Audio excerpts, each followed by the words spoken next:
First year AQAB preparation. So आपको पता है कि AQAB केमिस्ट्री का जो पेपर है, केमिस्ट्री का पेपर आपका 16 मई। तो आपको किस तरीके से प्रिपेयर करना चाहिए कि आप फर्स्ट ईयर AQAB का पेपर अटेम्प्ट कर सके। आपको सबसे पहले पता होना चाहिए कि AQAB कितने पार्ट्स में डिवाइडेड होता है, यानी कि इसका पेपर।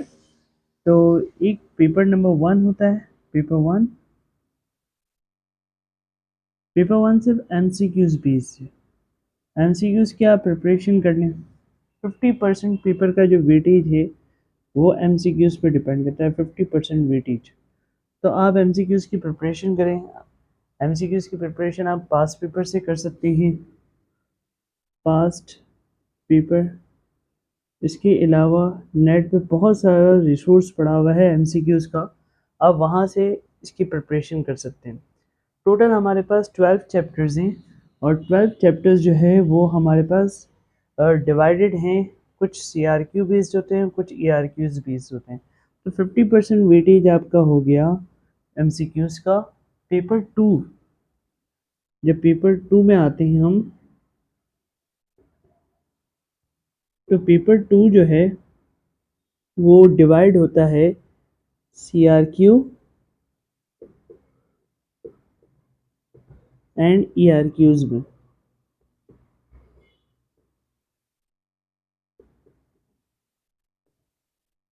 तो CRQ बेस्ड चैप्टर्स अलग होते हैं, ERQ बेस्ड चैप्टर्स अलग हैं।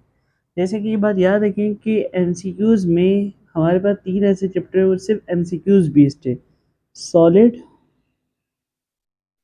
Liquid and gases. ये 3 चैप्टर्स जो हैं वो हमारे पास MCQs बेस्ड है। और इसमें से जो मेजर पार्ट होता है गैसेस का, वो न्यूमेरिकल बेस्ड होता है। तो आप न्यूमेरिकल्स की प्रैक्टिस करें। और न्यूमेरिकल्स की जो गैसेस में टॉपिक्स हैं, जैसे कि हमारे पास है number 1 topic Dalton's law. Dalton's law के न्यूमेरिकल लाजमी आते हैं। Grams law, grams law of diffusion या इफ्यूजन के न्यूमेरिकल लाजमी पूछे जाते हैं। और भी बहुत सारे टॉपिक्स हैं, आप पास पेपर में देखेंगे तो आपको आइडिया होगा कि गैसेस में से किस किस्म के MCQs बन सकते हैं। और इवन इसमें से जो CRQ या ERQ आते थे गैसेस से, तो उसमें से भी आपसे MCQs पूछे जा सकते हैं। वो MCQs पॉइंट ऑफ व्यू से इम्पॉर्टेंट है। बात करते हैं ERQ की, तो ERQ हमारे पास इसके 2 पेयर्स होते हैं। अगर हम पहले क्वेश्चन की बात करें तो पहला क्वेश्चन जो आता है वो हमारे पास ERQ में स्टैचियोमेट्री से आता है।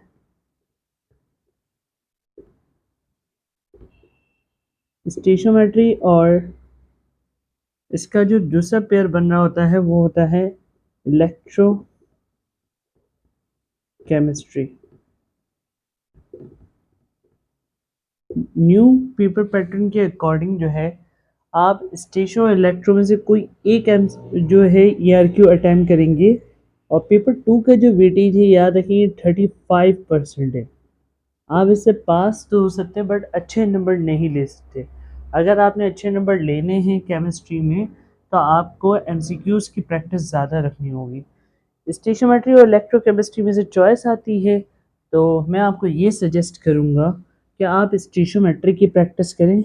इलेक्ट्रोकेमिस्ट्री के लिए जो ERQs हैं उसकी प्रैक्टिस ना करें, क्योंकि ERQ इलेक्ट्रोकेमिस्ट्री से बहुत मुश्किल भी बन जाते हैं बाज़ वक़्त। अगर क्वेश्चन नंबर 2 की बात करें तो क्वेश्चन नंबर 2 में जो हमारे पास ERQ बनता है वो बनता है एसिड,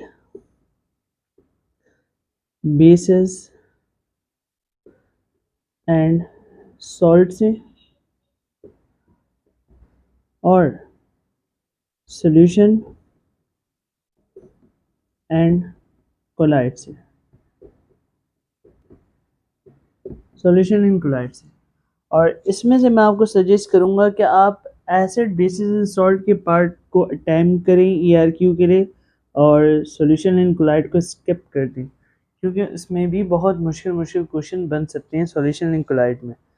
क्या आप ईआरक्यू बेसिस पे तो आप इसको स्किप कर सकते हैं इन दो चैप्टर्स को, पर इन दो चैप्टर से आपसे एमसीक्यूज भी पूछे जाएंगे। तो एमसीक्यूज पॉइंट ऑफ व्यू से आप इन दो चैप्टर्स की प्रिपरेशन करें।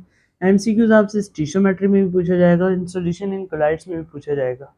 तो अगर आप ये दो क्वेश्चंस अच्छी तरीके से प्रिपेयर करते हैं तो आपके दो ईआरक्यू के क्वेश्चंस जो होंगे वो सॉल्व हो जाएंगे। नेक्स्ट अगर हम बात करें स्टीशियोमेट्री की, तो सीआरक्यूज जो हैं, तो अगर हम बात करते हैं सीआरक्यूज की, तो सीआरक्यूज में हमारे पास जो मेजर टॉपिक है या मेजर चैप्टर हैं, तो आपको याद रखना चाहिए थ्योरीज ऑफ कोवेलेंट बॉन्डिंग जो चैप्टर नंबर 3 है। चैप्टर नंबर जो 3 है बहुत इम्पोर्टेंट है क्योंकि हाई वेटेड चैप्टर है। याद रखें कि सीआरक्यू और एमसीक्यूज में सबसे हाई वेटेड और ईआरक्यूज में भी सबसे हाई वेटेड जो है वो चैप्टर नंबर 3 है, थ्योरीज ऑफ कोवेलेंट बॉन्डिंग। फिर इसके बाद आपके पास आता है एटॉमिक स्ट्रक्चर। एटॉमिक स्ट्रक्चर और इसके बाद आपके पास केमिकल इक्विलिब्रियम, केमिकल काइनेटिक्स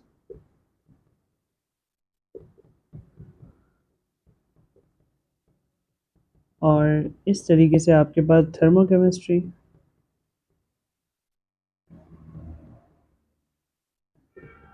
ये सारे चैप्टर्स हैं जिनके आपने प्रिपरेशन करनी होती है। 4 चैप्टर ये हो गए, 5, 6, 7, 8, 9 चैप्टर्स ये हो गए और 3 चैप्टर्स जो हैं वो हमारे पास जो है प्योरली एमसीक्यूज बेस्ड है। तो ये टोटल 12 चैप्टर का आपका वेटेज बन गया। अब बहुत सारे स्टूडेंट्स ये बोल रहे हैं कि हम कैसे पेपर की प्रिपरेशन करें 16 मई तक हमारा पूरा पेपर जो है वो हम उसकी तैयारी कर सकें। तो याद रखें कि आप पेपर 1 की अच्छी तरीके से प्रैक्टिस करें। पेपर 1 के आपके पास जितने भी एमसीक्यूज बैंक हैं जो आपको कॉलेजेस में टेस्ट लिए गए हैं, कॉलेजेस के जो पास पेपर्स हैं, AQB के जो पास पेपर्स हैं, सितंबर पेपर्स हैं, आप उनकी प्रैक्टिस कर सकते हैं। सही है।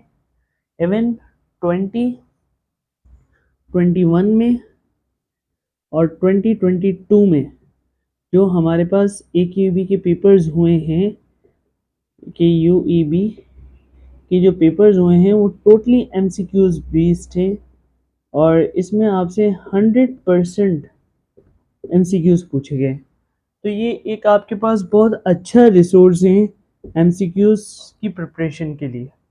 बाकी जो चैप्टर हैं थ्योरीज ऑफ कोवेलेंट बॉन्डिंग, इसमें आप सारी थ्योरीज प्रिपेयर करें और अगर आप चाहते हैं कि किसी टॉपिक पे मैं आपको वीडियो बना के सेंड करूं तो आप कमेंट पे भी लिख सकते हैं कि चैप्टर 3 का ये टॉपिक है, तो मैं इस पे वीडियो बना के शॉर्ट वीडियो बना के सेंड करूँगा और शॉर्ट ट्रिक्स भी मैं आपको एक्सप्लेन कर दूँगा।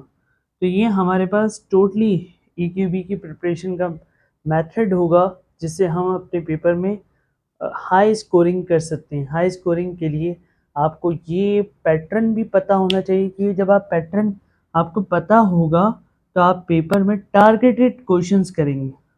एमसीक्यूज करने के बाद मैं आपको ये सजेस्ट करूँगा कि आप ERQs पहले अटैम्प्ट करें, देन फिर CRQs अटैम्प्ट करें, क्योंकि ERQ में आपको पता है कि स्टीशियोमेट्री में लिमिटिंग रिएक्टेंट और परसेंट यील्ड के जो क्वेश्चंस होते हैं ये बहुत ज़्यादा पूछे जाते हैं। Limiting reactant and percent yield आप इसकी प्रैक्टिस कर लें और परसेंट यील्ड के बाद empirical formula and molecular formula, ये हमारे पास मोस्ट इम्पॉर्टेंट क्वेश्चंस हैं। बात ये है कि आपको ये 3 टॉपिक्स स्टीशियो से कवर्ड करने होंगे। एसिड बेसिस एंड सॉल्ट में से जो मोस्ट इम्पॉर्टेंट टॉपिक्स है that is called hydration, hydration and hydrolysis, hydrolysis and buffer solution. Buffer solution most important है और इसके आपको न्यूमेरिकल्स भी करने चाहिए। अगर आप न्यूमेरिकल्स कर लेते हैं तो आपके पास इस चैप्टर से पूरे पूरे मार्क्स आ सकते हैं। तो thank you for watching this video. Take care, अल्लाह हाफिज़।